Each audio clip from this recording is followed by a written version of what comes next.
All right, good morning, everyone. Let me make this, let me make the announcement over on my original channel. I know that we have some comic book heads over there.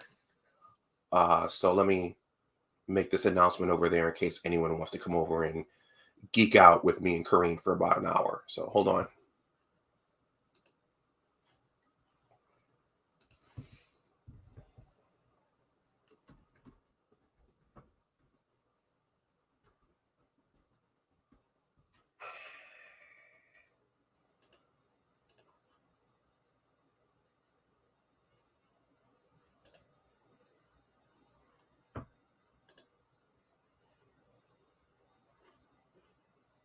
Uh-oh, I have a couple likes already.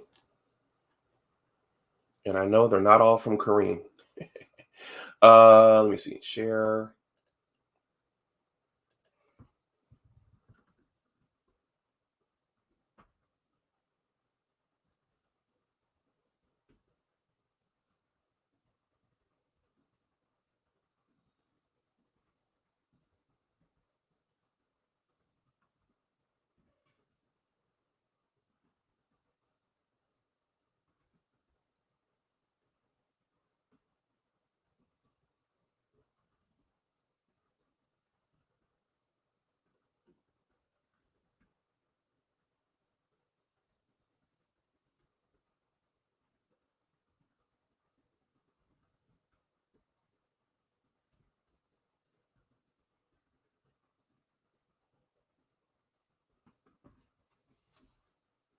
All right.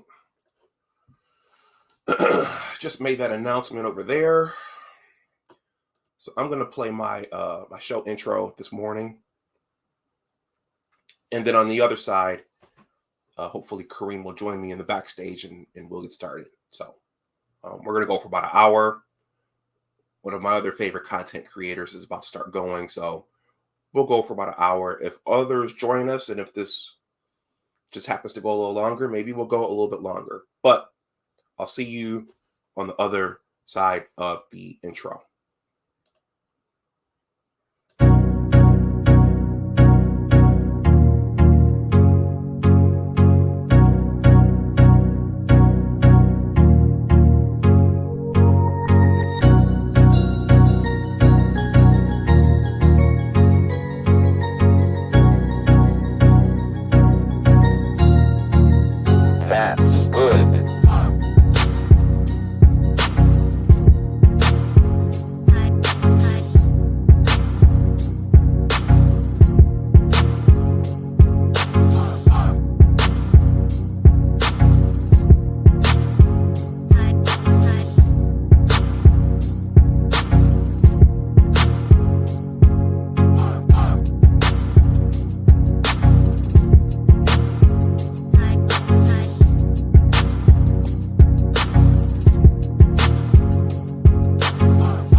All right. Well, good morning, everyone, and welcome back to my channel. It's my morning throat. My name is Dr. Anwar Yusuf Dunbar, and this is Big Discussions 76, Entertainment and Media. First of all, please like this stream if you're watching it live.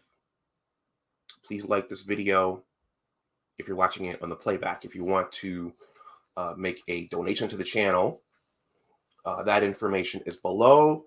Depending on the crowd we get, I'll drop my Cash App and PayPal in the chat.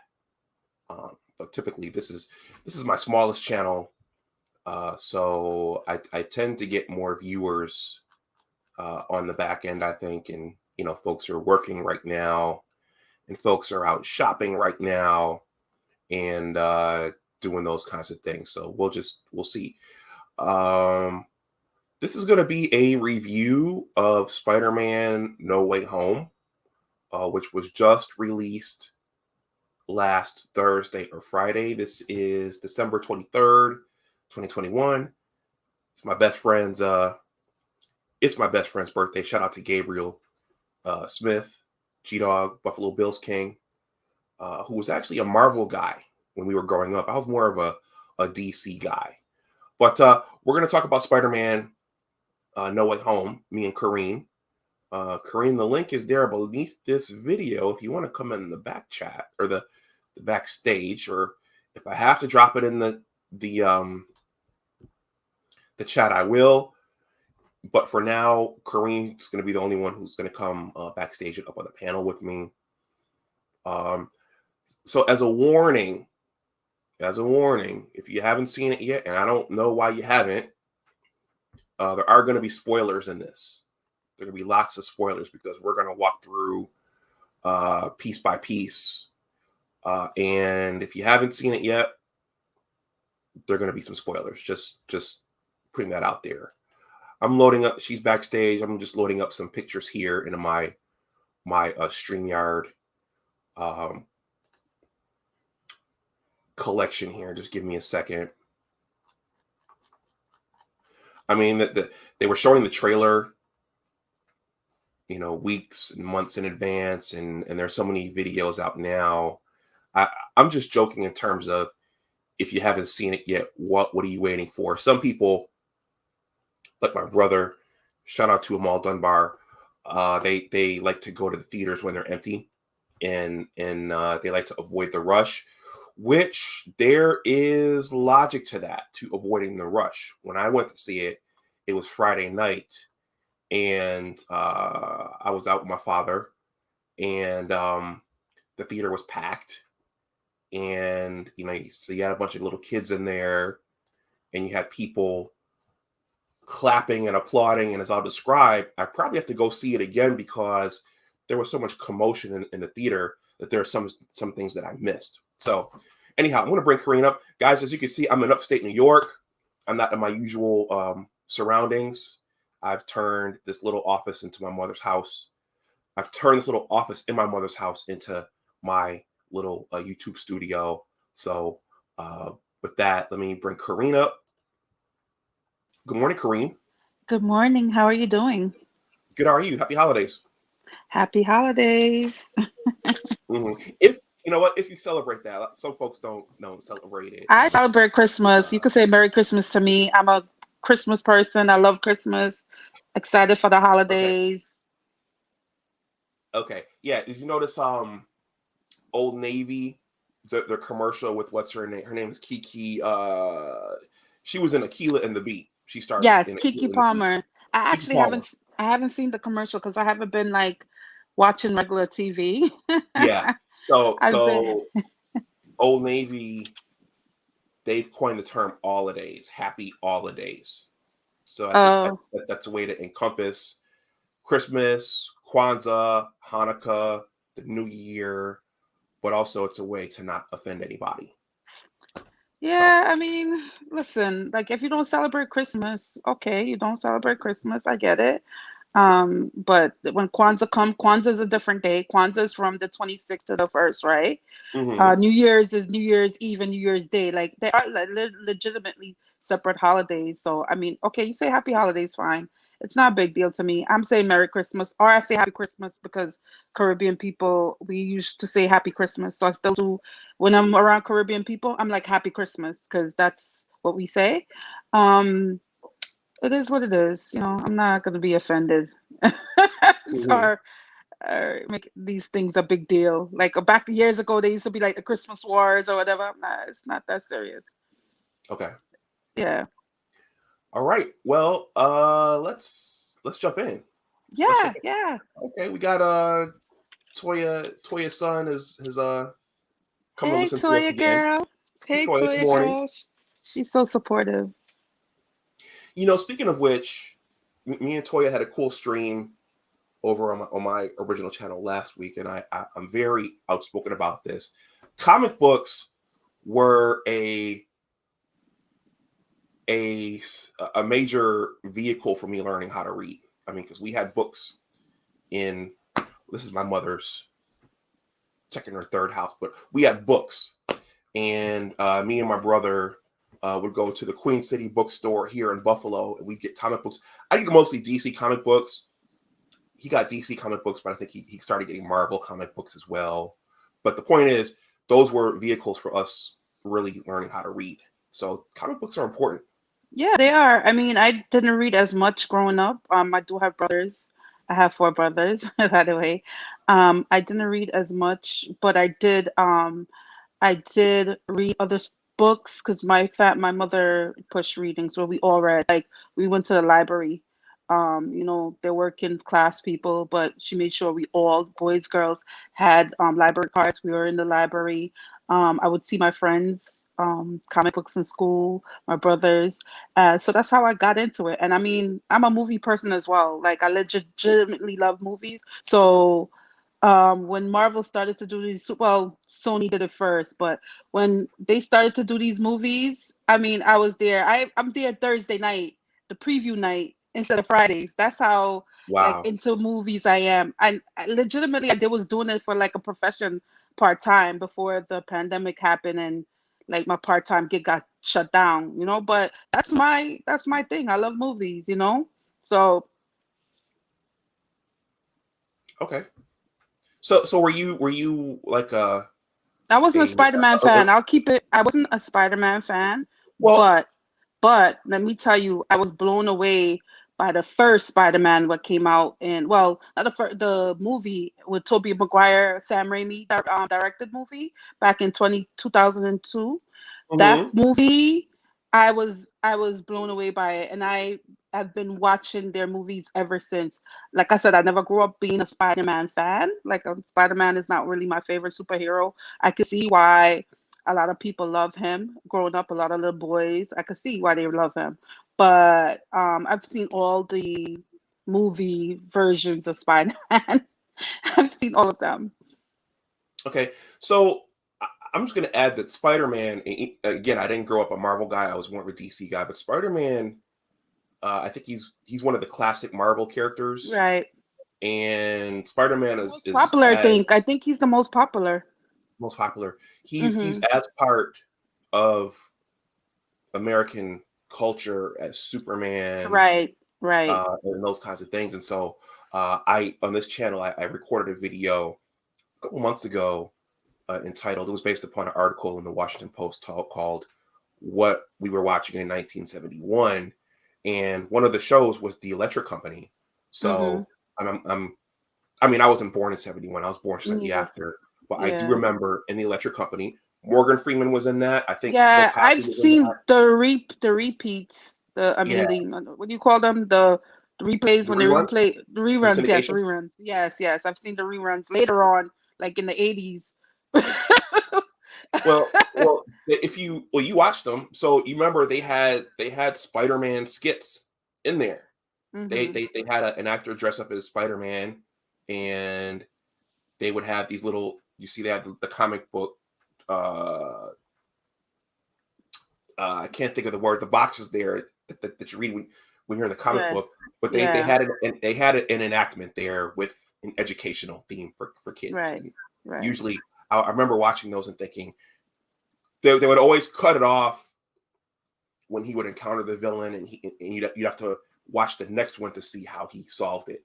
So Hmm. I'm just saying this to say that this character has been um, in pop culture for a while. Yeah, he's a staple and very popular. And I mean, this movie was successful, and I could see why it was successful because from the first trailer, honestly, like from the first trailer, I was like, I have to see this movie. If I would have seen it anyway because Like that's one of, like I said, I'm not a Spider-Man fan, but I love the movies, and I would have seen it.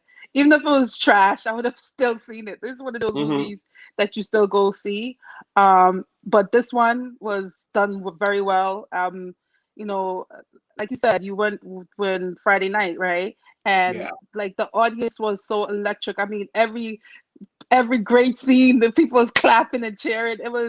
It was like it was very electric. It was like watch. That's why I like the movies too. Like I like watching it with people. Some people hate that. I know you say you hate that, but to me, I don't Well, know. It makes the experience. It just gives you a better experience for me. That's why I always like seeing certain things on the big screen. yeah. Well, no, I like going to the theater, and I don't mind if people are in there. It's just, well, number one, when there are kids in there, Yeah. for teenagers, it's teenagers and preteens. It's a social event. They're not always there just to watch the movie. They're there to, Right. you know, be teens and preteens. They're out. They're kicking seats. They're throwing stuff. So that goes on. But also sometimes when there's so much commotion, and it dawned on me Friday night why my brother likes going when there's nobody in there. But sometimes when there's that much applause, when there's that much commotion, you kind of miss a couple of Right. clues and miss things. So that's all. But I enjoy These the theater. movies are meant for you to watch several times. You know that, right? Yeah. So you definitely Okay. have to see it again. I mean, it's take our money, but is these are the type of movies, to be honest, you have to see at least 2 to 3 times. I'm not lying. And I think it's kind of set up like that. And actually, the movie you can watch it again. It's done so well that you could see it over and over, and it's not gonna be a bad experience for you. You Hmm. understand? That's why they. I don't know if it's a ploy that these movie people are doing, but I think that's why they do it like that. Uh, the first for me, I like going the first time it comes out because I don't want people spoiling things for me. I like to watch it the first week. I hate when I go away and then people it's all over the place because I watch a lot of review channels, entertainment channels, and everything is I try to avoid, but like I can't really avoid it. So I said, you know what? Let me go be the first one to watch these movies, so I'm not spoiled. So Hmm. that's one of the reasons why I mean I kind of hate the internet too because they really uh Yep. hate spoil things for you. They try not to, but they can't help it. Yes. Yes. Okay. So Kareem, we're gonna jump in. Well, I think we'll just give a little intro to this movie, and then as a writer myself, I figured we just kind of follow the 3 act structure, and then Sure. we can talk about what they did right, what they did wrong, if anything, and we'll wrap up there. And as I walk us through this, if you want to stop me and say something, just like we did with Doom, go ahead. Um, so I'm going to start with Marvel's Last Offering. We did criticize the hell out of the Eternals, and as I was thinking about doing the stream, I was just thinking, okay, there are people who actually did like the Eternals, so um, I was I showed my plus one the Critical Drinker review of it. Are you familiar with the Critical Drinker? Yes, I love him. He's what And I Irish? do too. But Kareem, here's the thing: for people who aren't used to listening to that type of review, it can sound harsh. And um, she thought it was kind of harsh, and I just it's art, and that director had a certain vision, and I just wanted to come out and say, look, if you liked it, you liked it. All of us are looking at life through our own lenses, um, and so I think in general for everybody, especially the people unfamiliar with Marvel, um, that movie had to be handled in a certain way. You're bringing out new characters, you're bringing out a new storyline, and something just didn't pop. There were too many characters. It was long and drawn out, but there was a challenge to making that movie versus this one. This one, you already had your fan base built in. We were already familiar with the main character, the supporting characters, and the storylines. So this one they hit it out of the park, but it was different. It was just a Yeah, different set of yeah, it was circumstances. different. And I think also with the Eternals was the Eternals do have a fan base. They have a small fan base, but they did have a fan base. Is that they change certain things around, and when you're changing certain things around, it has to work for the fan base. Like I know some people like said it was a harsh criticism. I stand by my statement. I still think I like I don't I know art is subjective. So like I'll agree with art is subjective, and some people might like it, and if they like it, they like it. That's the it's we can't sorry about that. We can't force everyone is not gonna like everything, and everyone is not gonna hate everything. But I think our criticism is done because we are a fan of this genre, and a lot of people who aren't fans are like why are you guys so critical? We're critical because we know what we like and we know what a great superhero movie is, and this was not it. So I stand by my opinion. Okay. Yeah, and then there's the whole piece about staying close to the source material, and then Yes, um, yes. taking it and just taking too many creative liberties. Liberties, yeah, too much liberties, and I get it. I mean, she's a well-known director, and all praises to her. Like, I don't want to be overcritical of people because she has the education and the experience as a director, so I won't be like act like I know better. But I like what I like, and it wasn't what we're used to from a Marvel movie. And even if you want to change it up a little bit, it just didn't gel. It didn't fit with. I whatever. I think the Spider-Man movie though did fit very well, and Sony and Marvel need to be pat themselves on the back because they hit this one out of the park. This one was done very well. Yeah, I think that they more than made up for that. I mean, certainly we're going to see the Eternals again as I think Phase 3 and Phase 4 unfold. But before we jump in, I just want to say the critical drinker. I love his content, but that as a content creator, every content creator has their shtick, and every content creator uh, part of the challenge, especially in this genre where you're talking about movies and media, TV shows, you have to have something that's unique about you, and you have to have a brand. And his brand is just it's very comedic. It's slapstick. It's Mhm. um, some would consider it vulgar. Some would consider it over the top, but at the end of the day, he knows movies. He knows his movies. He knows his TV shows. He knows it. Right. And when you watch him, and you watch the references that he makes, you know that he knows his What he's movies. talking about. Yeah, it's like the criticism is not just, oh, I don't like it. I don't like it A, B, C, D. Like when you could tell, I mean, you will have your right to feel the way you want to feel, but when you could say you don't like it because A, B, C, and D, you have a right to say that, and your criticism is done constructively. That's a constructive criticism. It's not just to be mean spirited or be a hater or what they call these fans. I know they give fans of these movies like a bad label, calling them incels, frat boy. Like, I listen. There are females that love Marvel too. There are females that love these comic heroes.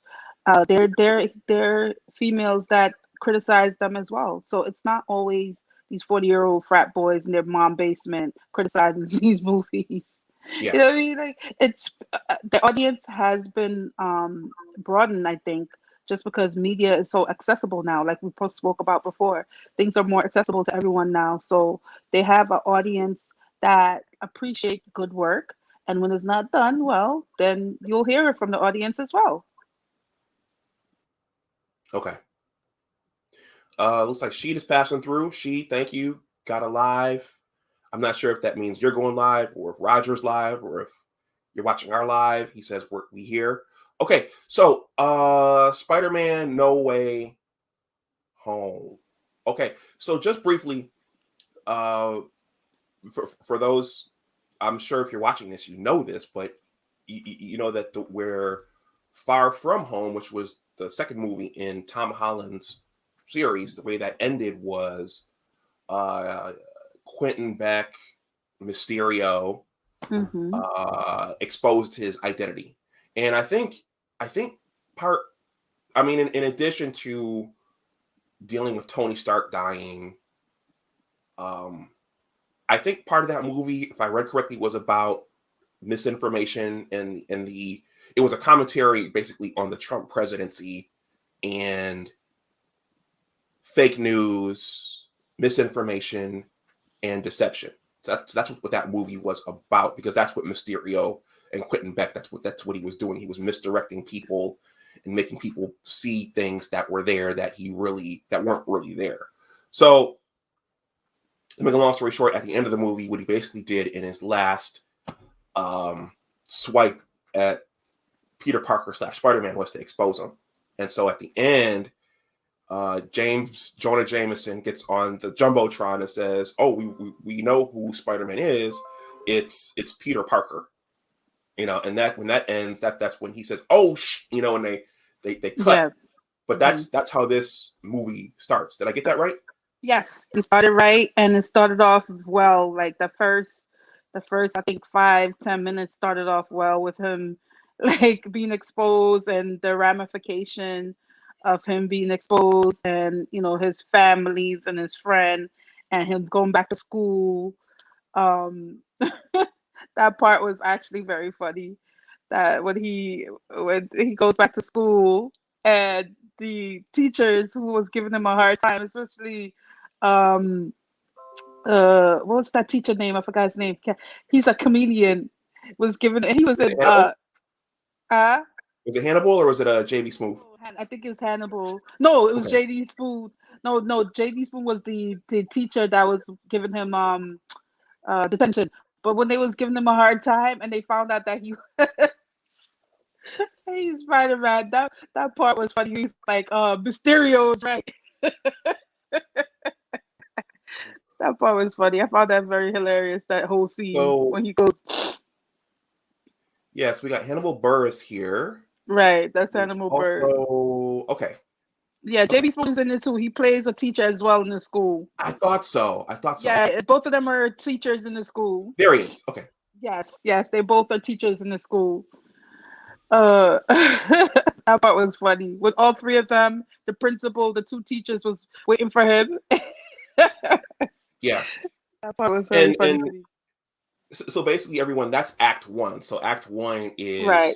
is When he gets him being exposed. exposed, everybody knowing his privacy and MJ's privacy and Ned's privacy Right. all being imposed upon. You have helicopters flying around their home. They actually have to move out of their home. I think over into maybe one of Tony Stark's old quarters or something like that. But that's basically Act One. And what happens is it actually impacts their ability to get into college Right. because this well, actually the first two iterations did track them as high school kids, but in this Right. iteration, this is really tracking them wanting to go into college. Right. So they really want to go to MIT. MIT, right? I love how they did that. Did they pay MIT? I think they They must have paid. probably did, right? Because the way they was pushing MIT, I was like, okay, MIT must have they brought them a check or something. Yeah, MIT got a bunch of free advertising in this. Yeah, yeah, they got a bunch of free advertising. But yeah, they were it, yeah, it really messed up their situation to get into the school because they're three friends close. They all want to go to the same college. They're geeks, smart kids. Um, oh, and I love that. Oh, you wanted to buy act, but the math part, that there's a part that I love in Act Two. I think that's Act Two with the math. The geometry part. Oh, I love that part. I was like, I'm glad they included that. There's certain little gems that they included in the movie that actually made it even better for me. Um, because before in Far From Home, which was two, the second movie, they really push the gear more, the tech. They were pushing the tech more than and Spider-Man really wasn't really a tech character really. I mean, I guess they have to modernize it for this generation, but he's always been, Spiderweb and, I mean, he's been smart. He's a smart character, but he was never really techie. That's how Yeah, they pushed it. Like in Far From Home, I think Far From Home, the tech with the glasses and it was a little bit off brand in Far From I think. Home. Yeah, I think what they kind of did. I think they merged him with Tony Stark a little bit. I mean, since they killed off Yeah, too Tony. much. I think that, and a lot of people criticize it for that as well, which is a fair criticism that it was too much like Tony Stark loomed too heavy on the movie when it's supposed to be a movie about Spider-Man. You know what I mean? Like he was mentioned too much. It was too much, it was too much about Tony Stark. Even though, he died. We understand it's coming off of Infinity Wars and or Endgame, sorry, it's coming off of Endgame, and they had to like honor the character, but it was too much, too much Tony Stark looming over the movie, in my opinion. Yeah. I thought it was cool that he inherited those gadgets, but yeah, it kind of went beyond the scope Yeah. of Spider-Man a little bit. What see that movie I felt like I know we that because the reason why I was focusing on two because two directly leads into this movie, and two what they did I think they did wrong too was it felt like three different movies. It felt like three different movies. It didn't feel like one conceit one like movie the plot line. You know what I mean? Like they're going away to on a holiday to Europe, and then Mysterio, and then there's the misinformation. I felt like it was three different kind of like storyline and three different movies instead of one cohesive movie like this one was. Like the story made sense. Hmm. Okay, so that was Act One. So he gets exposed. His friends and his family they get exposed. So that led to Act Two, which for me, watching the trailer, was one of the more exciting things, which is that Doctor Strange Right, um, was going to play a role in this movie, and he was going to play heavily in this movie. And right, I mentioned in my pre-video one of the things I enjoyed about Avengers: Infinity War was this scene here between Peter and Stephen Strange, where they're on the ship, they're on Ebony Maw's ship, and Tony and Peter just rescued Doctor Strange, and Tony and Doctor Strange they don't trust each other. They're having this back and forth, and Doctor Strange says, Who is this? Your ward?" And they introduce themselves, and he says, "Oh, I'm Peter." And Doctor Strange looks at him and says, "Stephen Strange." And Peter goes, "Oh, you're using made up names. I'm the friendly neighborhood Spider."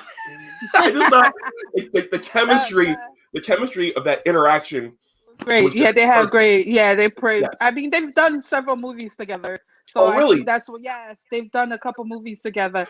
And I mean, they're both British. I think they have that automatic thing going on. They do. I mean, Tom Holland is very charismatic. I'm sorry. I like to me, I agree with you. Tobey Maguire is kind of my favorite Spider-Man, but Tom Holland is like it does the role very well, you know. Um so yeah, they do have a great chemistry working together. These two actors. Yeah. Yeah.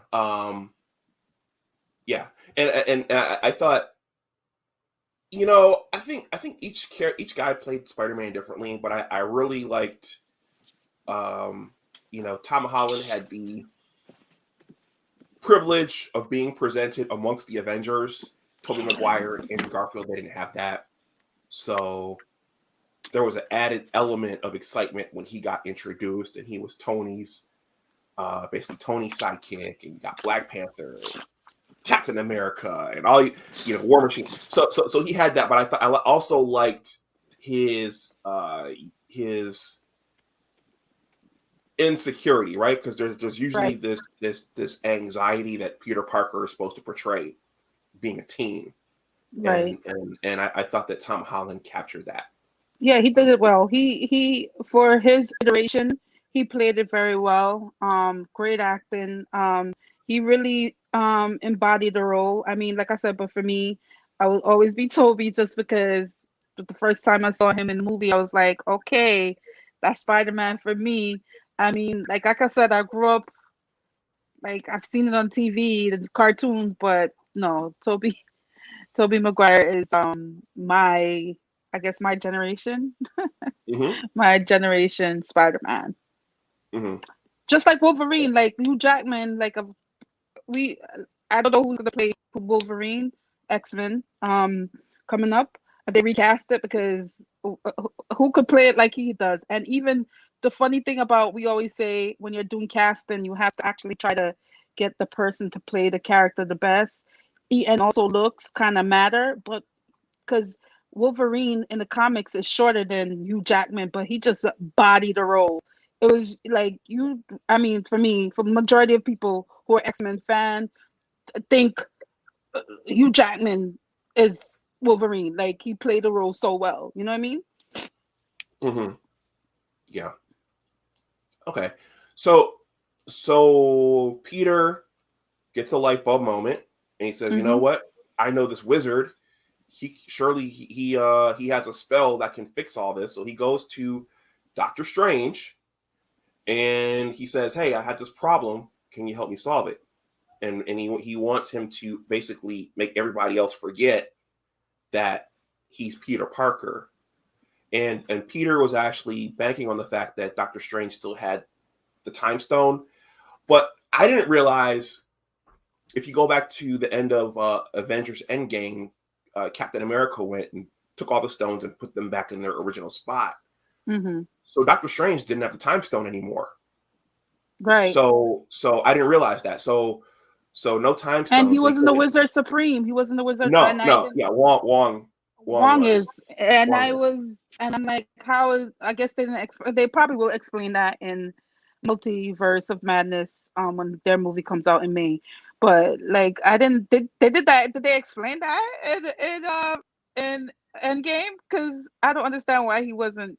Why he wasn't the Wizard Supreme. The Sorcerer Supreme. Sorcerer Supreme. Sorry, Sorcerer Supreme. They talked about it briefly. I think it was.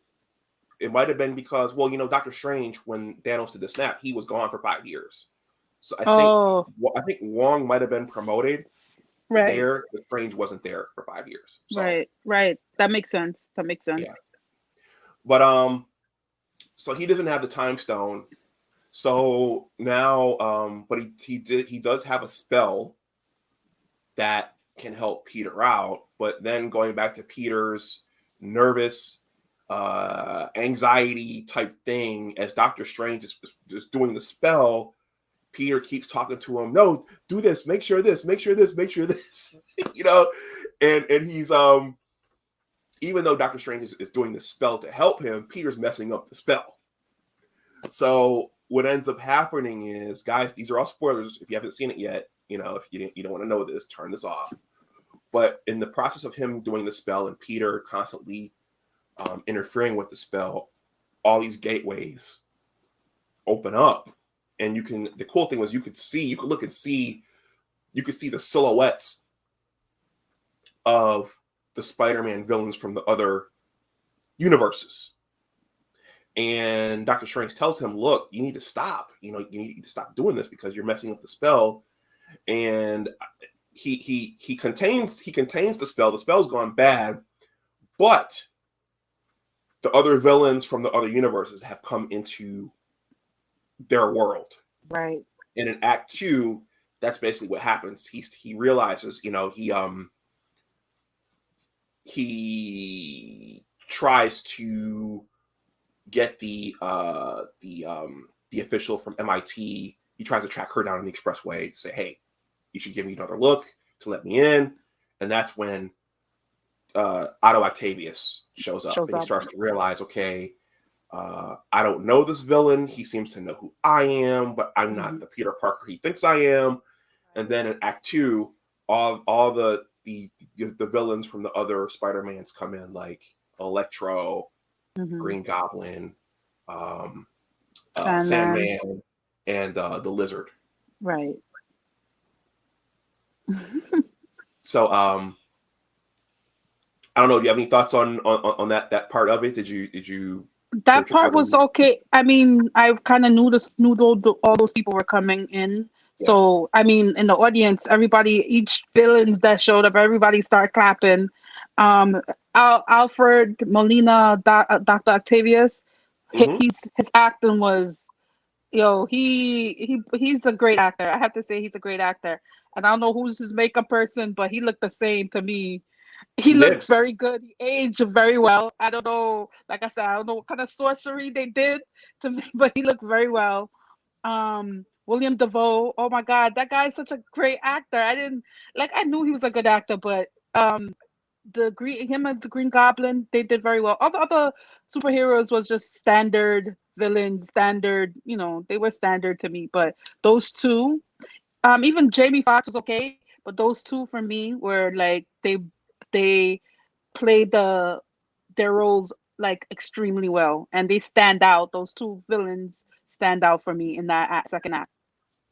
Okay, I always felt the Dr. Octopus character. I always felt bad for that character because going back to that movie, it's been out for 20 years, so right. He kind of. I mean, none of these guys intentionally became the villains, but right. he was putting those arms on, and then the chip got destroyed, and they just took him over. So I always felt kind of bad for that character. Right. So in that act, Doctor Strange tracks down Peter and says, "Look, this is what happened. This is what you did when I was trying to make that spell. Now you have to track all these guys down." So Peter goes out and he tries to track all the guys down, and he's successful to a large extent. And then I think he decides that he wants to fix them. Right. Because if he sends them, go ahead. Yeah, because in that act, towards the end of the second act, he realized if they go back to their universe that they would die because they told him they would die. And him as like a Spider-Man who wants to fix things, who want to make things right, he decided with his his friends that they would try to fix them, right? But before he could go and fix them, Doctor Strange was like, "Yo, no. Listen, we sending them back." And then him and Doctor Strange, that fight scene with him and Doctor Strange in the mirror, they go to the mirror world, yeah. And he used the geometry. I love that. That part was like, you're like, oh, I know how to do. I said that part was done so well with him using the geometry, and I love how they incorporated that, like especially for young kids watching, like to make math cool. You need to know math, learn geometry, because even when we was growing up, we hated geometry. Like, I'm sorry, like I love that scene. That was one of my favorites. Well, not my favorite, but one of my favorite scenes in the movie, with him and Doctor Strange fighting in the mirror universe at the end of Act 2. He outsmarted Doctor Strange using geometry. Using geometry, which is, you know what I mean? Like, even though people's like magic, people don't think that math is, math is always seen as just, what's the word? Like math is boring and not useful. Because remember, when we were growing up, it was like, why we need to learn this? Are we going to use this in life? Yes, you're going to use math in life. You're using math in life. So that scene was great for me. Okay. So in the course of and correct me if I'm wrong, in the course of him trying to heal and fix everybody, one of the villains is the Green Goblin. Norman Osborn.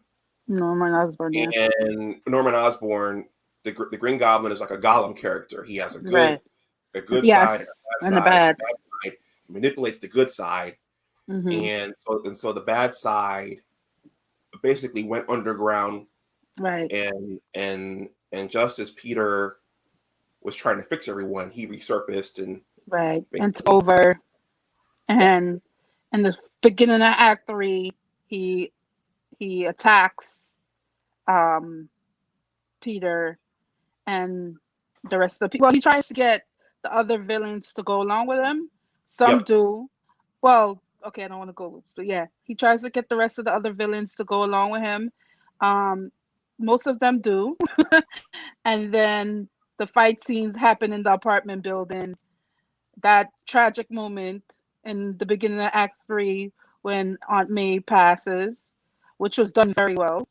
I love the acting. Marissa Tomei, of course, she's a Academy Award winner, and you mm-hmm, know, love her from the freaking different world. I've been watching her for years, so I think she's a mm-hmm, great actress.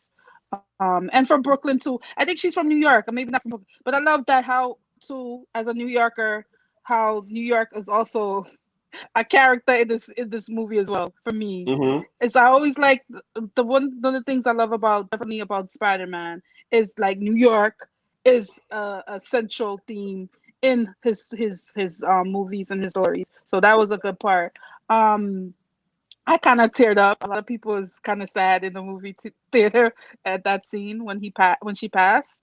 Mm-hmm. Um and then that and then that's when the other people. So right there, I mean, when I made my pre-video, this picture was on Google, but Mhm. I was like, are they really going to do it? Are they really going to bring in Andrew Garfield and Mhm. Tobey Maguire? Are they really going to do it? And I wasn't sure, but that scene they tricked me. So Ned and MJ, they get a hold of Doctor Strange's ring. So Mhm. Ned figures out how to open up the portals, Right. and they open up a portal to an alleyway, and there's Spider-Man walking around. He sees the portal open up, and he runs and he jumps in, and he pulls the mask off, and it's Andrew Garfield, and that's when the whole theater just erupted. So I was like, Yes. oh, they are going to do it. They Yes. are going to Yeah. put Andrew Garfield and Tobey Maguire in this movie. So, Yes. That scene actually it felt electric. Everybody in the movie theater was clapping, and when he showed up, and his first, like I've never thought of him as a like I never really when I saw his movies, like he was a blah as Spider-Man. Like his mm-hmm. iteration of Spider-Man, I was like, ah. But in this movie, he blew me away. He blew me away in this movie. His acting, and he redeemed himself in this movie. Because from the first scene when he comes out and he's engaging with Ned and MJ, MJ. Yep. Ned and MJ, Michelle Jones. So we clarified the different MJ, with MJ Yep. and Ned and the grandmother. The grandmother too was funny in this movie. Like the Asian grandmother. Is she Filipino? I don't know if she was Filipino or Thai. I didn't get Ed's. I don't know Ned's background in the movie, but it was funny. It was a funny scene. Yeah. And so eventually, they're looking for their Peter, and so Ned does the thing again, and he opens up another gateway, and then Tobey Maguire Toby comes Maguire through, comes, and but he that's doesn't when have Spider-Man suit on. He just have on his regular clothes. yeah, And yeah, you remember there's a scene that well that's later on in the scene, but when Andrew Garfield Spider-Man was like, are you gonna go? Are you dressing like a local pastor? Like he has that's on right. That like was fun. A youth pastor. part Yep, was that was so youth hilarious. pastor. That part was so funny. I was like, that's how I said he was very charismatic in this movie. Like he really shined in this movie. I was like, oh, okay. I have to take a second look because I the funny thing about it too. I just watched the Amazing Spider-Man 2 weeks before this movie came out. So, oh my God. All right, continue. There's a scene in the my favorite scene in the third act. Is coming up. But go on. Okay, yeah. So I'll just say a few words, and I'll get out of the way and let you describe it. So basically, in the third act, they all realize, wow, there's another. There are two other Peters. We all live in different universes with different worlds, and but they both know that there's the Peter in that universe. So they know that the Tom Holland Peter is there, And so it's just cool. They all they go to help him. They all meet up, and they decide that they have to defeat the bad guys, send them back where they belong.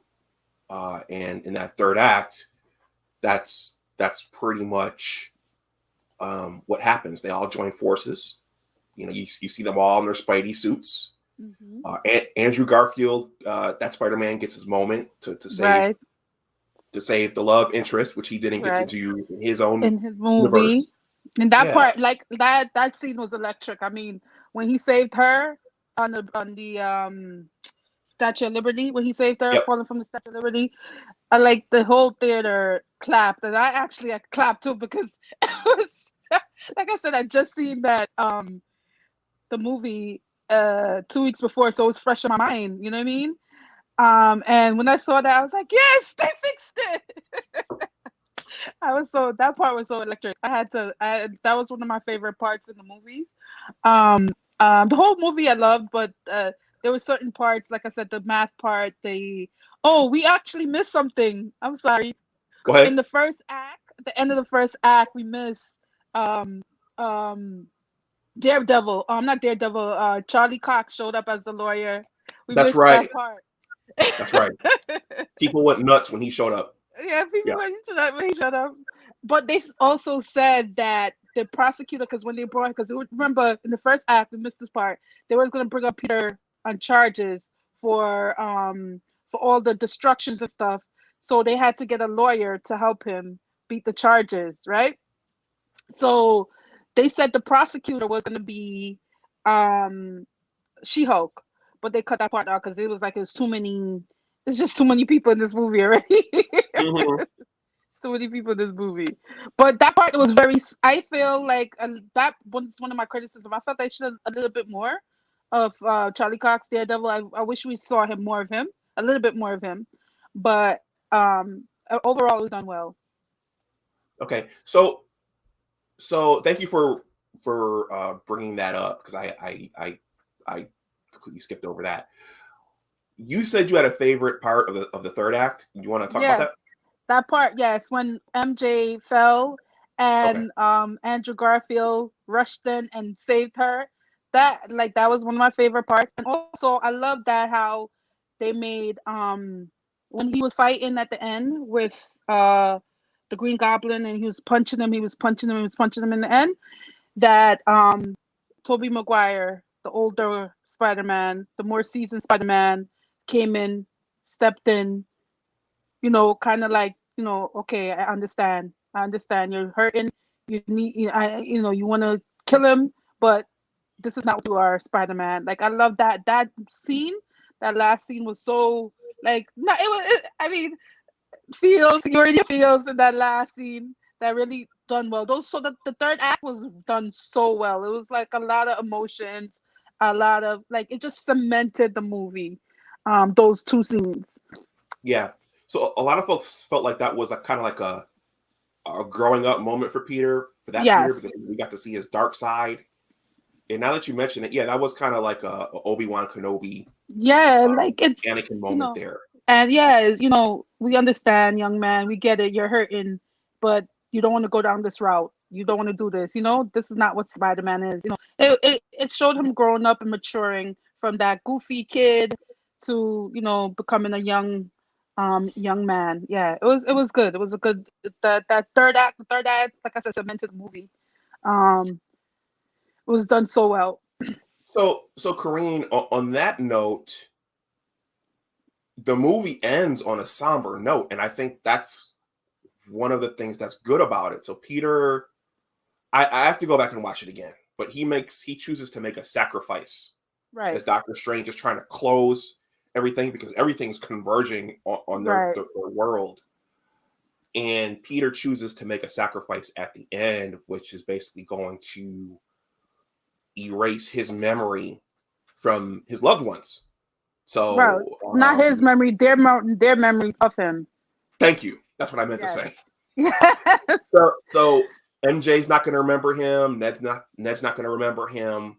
So he's essentially starting over in a world with no family. Right.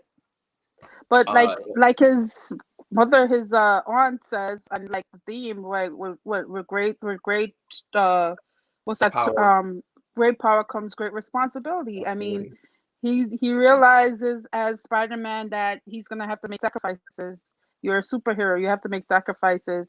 As a man, also that's a man. You know, right of becoming a man. You have to make sacrifices, and that's one of the sacrifices he had to make to protect the people and to do his job. You know, because uh, the way it was going, it wasn't going to work with all the all the different uh, uh, people coming in. All it was unattainable. So he had to make. That's the choice he had to make, and it was unselfish, and it was you know, it was Spider Man. It was him on brand. He was on brand, and that's why this movie is done well because they stayed on brand. You know.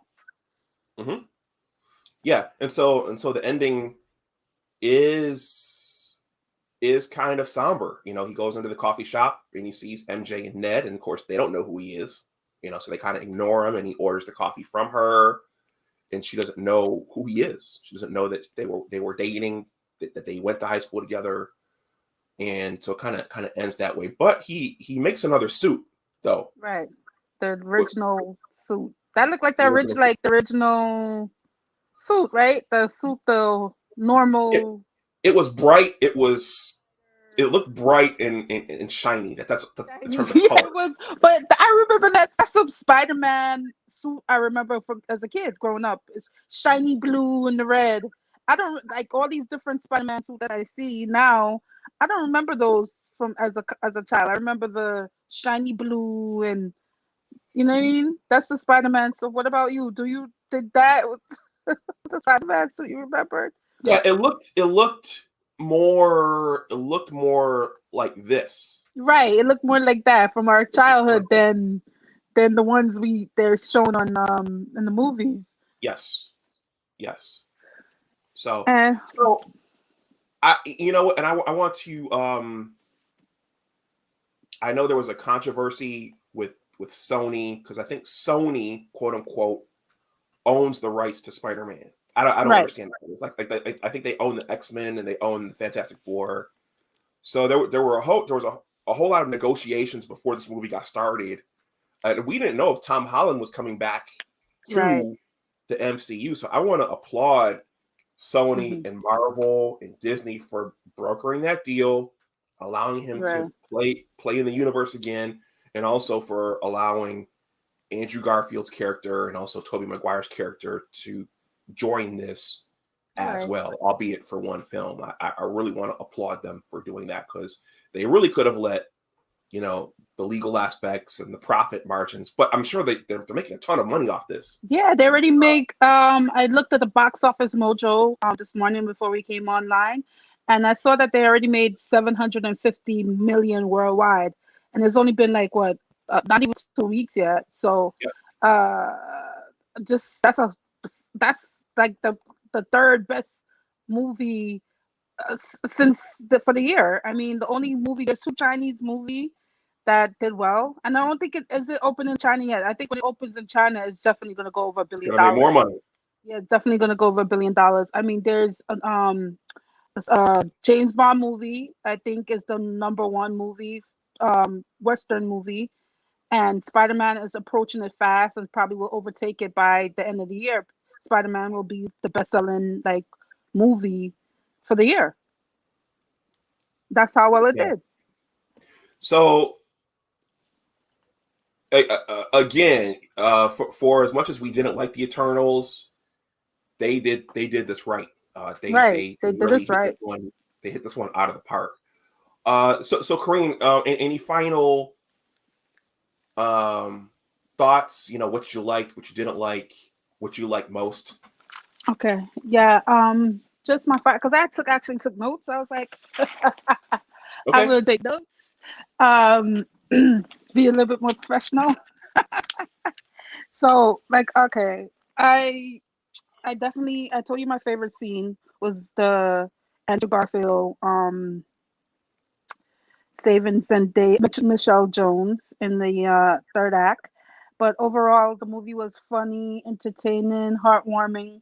Um, like I said, Andrew Garfield, his portrayal really shined out to me out of everyone just because he got the most hate, I think, out of all the Spider-Mans.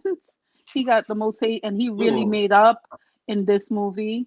I think because of he was charismatic. And I heard the rumor is that they actually might do a Amazing Spider-Man 3 just because of this performance in this movie. That's how well he was received by the audience and from the upper heads, the upper people in Sony. So that's like I said, his performance is one of my favorite.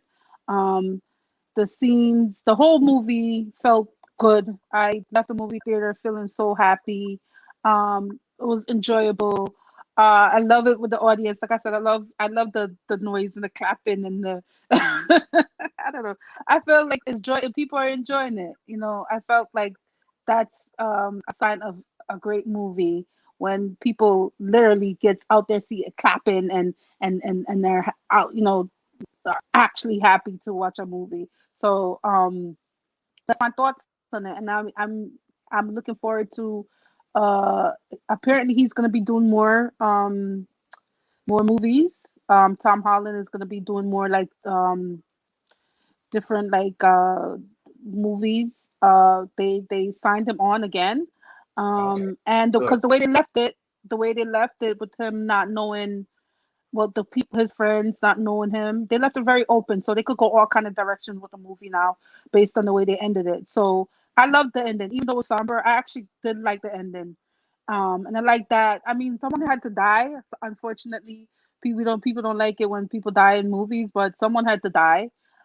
um and it actually when people die in a movie, believe it or not, it actually kind of tugs on our heartstrings and make us kind of like the movie a little bit more when people die. Like when favorite character dies, sometimes it does really do that. So that couldn't be avoided. Someone had to die in this movie because in all the Spider-Man movies, someone died. You know what I mean? Um, and that's it. So yeah, it's enjoyable. Go watch it. You love it. Well, I think you touched upon a number of things, and one is that they can go in any number of directions now, and I think that's the strength of having Doctor Strange in be a part of this because with that magic element, you can literally go and you can bring people back, you can go back in the past, you can do any number of things. Um, I liked, and I was talking to my brother about this. I liked the multiverse because not just with Marvel, but I get, I guess on some level I get a little frustrated when there are five different Batmans. Well, I'm talking about DC now. Right. You get used to Michael Keaton being. I mean, someone can't play a character forever. So Right. I Like mean, 'cause I we had a I, I Batman. realize that. Yeah, because I But already you told get you Batman was my favorite. Michael Keaton is my favorite Batman, but I get it. I yeah. guess why you like you said you like Ben Affleck is your favorite? He grew on me. He grew on me. But this is gonna sound a little cheesy, but I like Val Kilmer. Okay. For me, But, like I but said, I don't care what people say. It will always be freaking Batman, Michael Keaton Batman. That's just nostalgic. Is I get the certain even when I watch it now, I get a certain like a feeling. So, but yeah. anyway, finish. I'm sorry.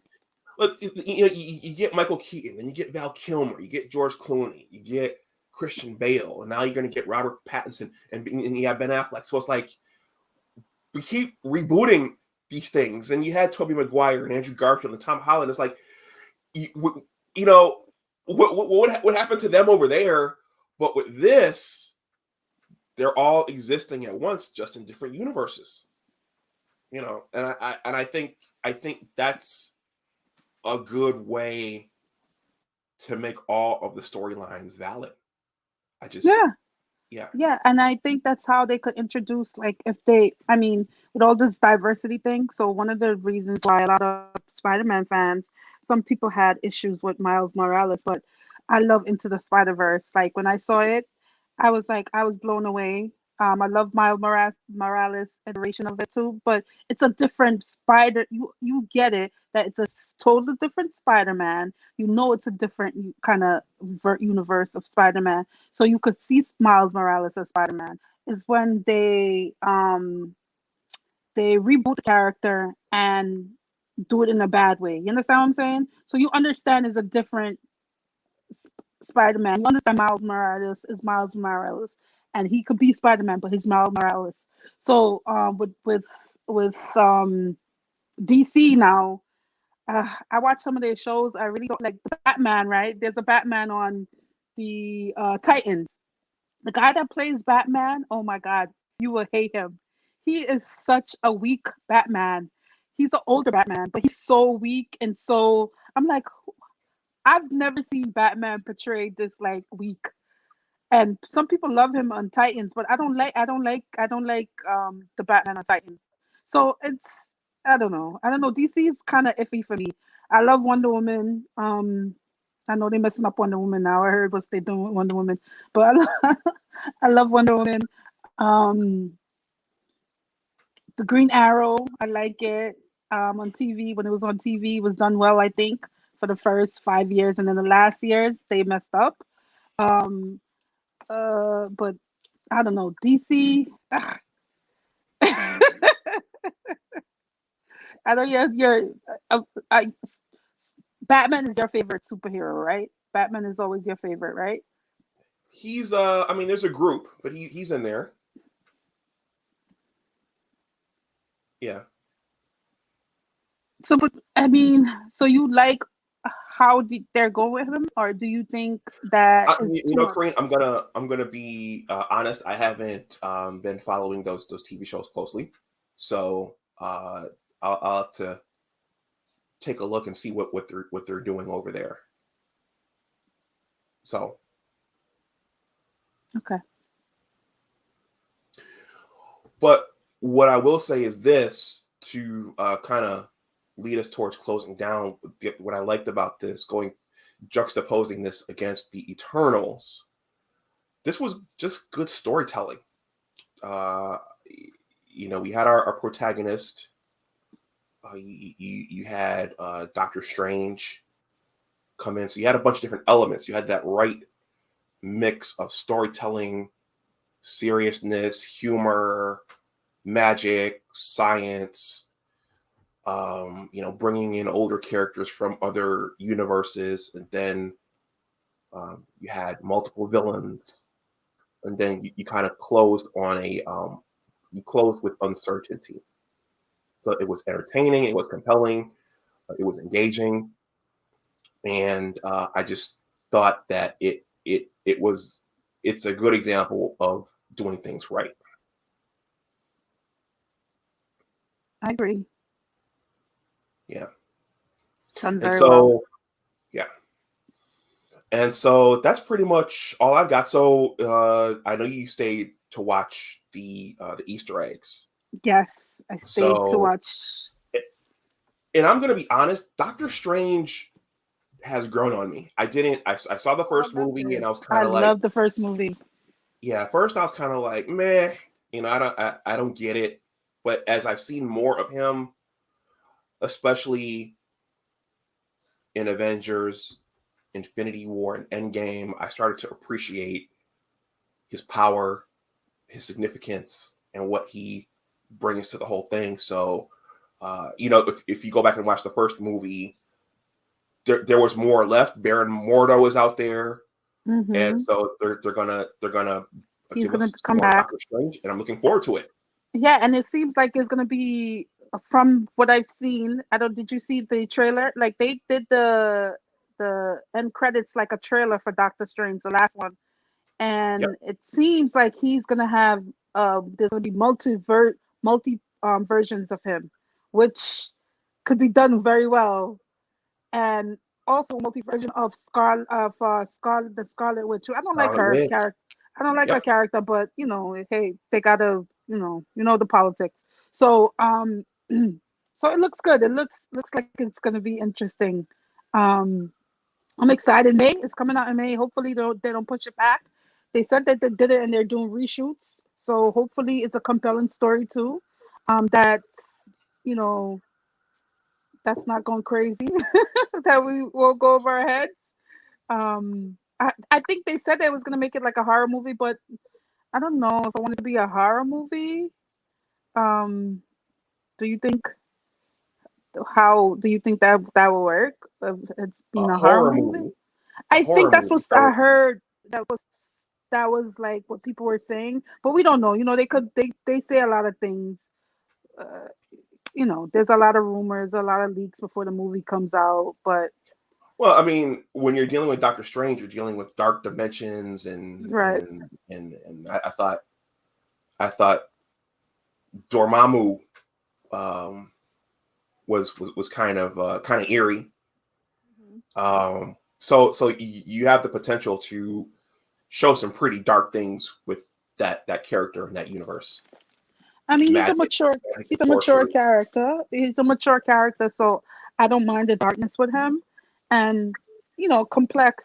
Older people could be more complex. Like with I when I hate when they go super super dark with like characters like Spider-Man and like I didn't like um going back to DC when Superman when they make him too dark too. I don't like that. I understand, they do it, but for me, Spider-Man, Superman, um, are inspirational characters, and they should keep those characters inspirational. Well, they could introduce dark characters to other people. Like Batman was always complex, so you get it if there's a darker, if he has like a darker personality.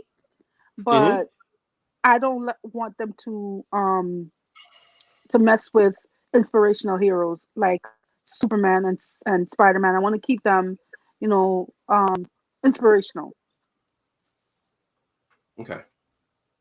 All right. Well, so Kareem, before we go, last question. Why don't you? It sounds like you're not a fan of Elizabeth Olsen's Scarlet Ah, Witch / Wanda Maximoff. Why? um, I never liked her. She's a good actress. I just don't. I never. She's one of those characters that I never gelled with in the MCU. I'm just like, okay, okay. You know what I mean? Like she's made for me. She's not a standout character. I don't. I know they're pushing her, but she doesn't. She doesn't have the wow factor for me. Hmm. I feel Hmm. like and the girl that's portraying her, she's a good actress, but she's Okay. So we're kind of lukewarm on the Scarlet Witch, at yeah, least I'm the lukewarm Elizabeth on Olsen her. Yeah, I'm lukewarm on iteration of her. her. I Okay. mean, yeah. Okay. All right. Well, I think that says it all. Well, Kareen, that's pretty much all I've got for this. Okay. Do you have anything else? No, it's just go see Spider Man Far From Okay. Home. Yeah, yeah. I highly recommend it. I'm going to go see it the second time, probably with fewer people in the theater. Yeah. All All right. right. Well, Kareem, Have thank you a for joining me again. I am certain I will see you again in the YouTube streets. you will in the So, chat. and have a good holiday You too. Happy holidays. to you and your family. Yeah. Right. Bye bye. All right. Talk to you later. Bye bye. All right, everyone. I'm gonna end this stream right now. Thank you to those of you who watched it live, and if you're watching it on the playback, please hit the like button. Please subscribe if you're new to the channel. I call this channel Entertainment and Media. Big Discussions 76 Entertainment and Media. I intentionally left the umbrella broad to cover movies, TV shows, books. I'm a writer myself. So that's what you'll find here if you're new. If you want to make a donation to the channel, if you want to throw something in the tip jar, that information is below in the description box. I have some other things to do, so I'm going to run along. Please like, share, and subscribe. And as always, remember that your attitude determines your altitude. Happy holidays, everyone. Stay safe out there, and I will talk to you the next time. Bye bye.